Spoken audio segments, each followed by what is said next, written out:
Hey, here we are again. This time you've got the mutual release of a purchase agreement.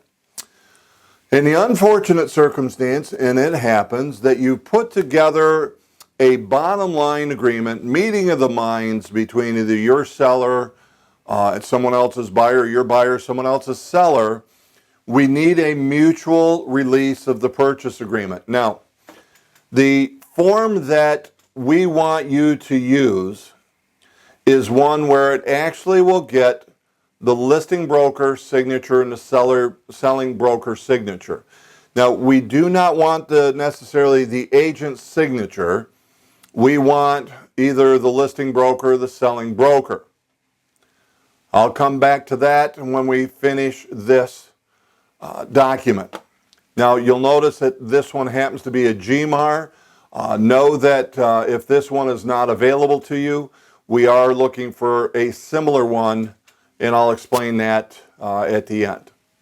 So here we go. It's simply like any other legal document addendum that the undersigned parties, individually and collectively parties to a certain purchase agreement dated. Again, we know that's the date of acceptance is the best date to be able to use for the sale of property described as, put in the legal description, here would be the commonly known, the street address.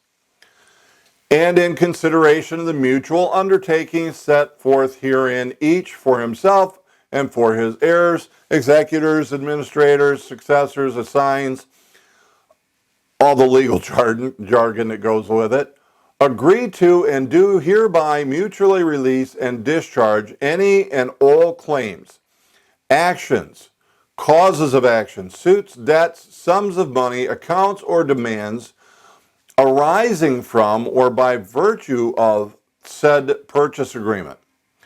And the said parties further acknowledge and agree to the disbursement of the sum of, and that would be the earnest money, deposited in an escrow in accordance with the laws of the state of Michigan pursuant to said purchase agreement as follows. Here's where we would put the parties' names, just typed out, with the amount that the party is to receive.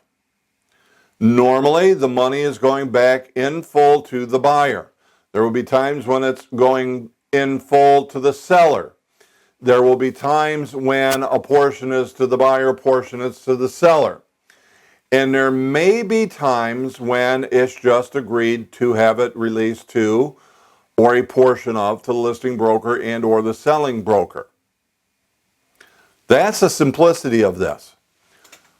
It's important to know this verbiage because it's release and discharge from any and all claims, action, cause of action, suits, debt, sum of money. Otherwise, you're accepting this and moving forward. But know that this is a written agreement that terminates the purchase agreement, allowing a seller to be able to move forward clearly and easily. It is also describing that here is how the earnest money is to be released, giving whoever may be holding the earnest money clear instruction as to what has been agreed for the release of this money. Okay? So it is the release of the purchase agreement and how we will release the earnest money deposit. Now, what I mentioned to you is that we're looking for a form that they're all going to have the buyer and seller on it. We want to use a form that will get the listing broker signature and the selling broker signature. Now, here's what is practice and policy for our company, either Coldwell Banker Professionals or Century 21 Professionals. If we happen to be holding the earnest money deposit, we require that we get the listing broker signature on it before we release it. Now, that's a company policy. Simple part is just to get it. That way we know that they're not going to be laying any claim to any of the earnest money deposit. All right.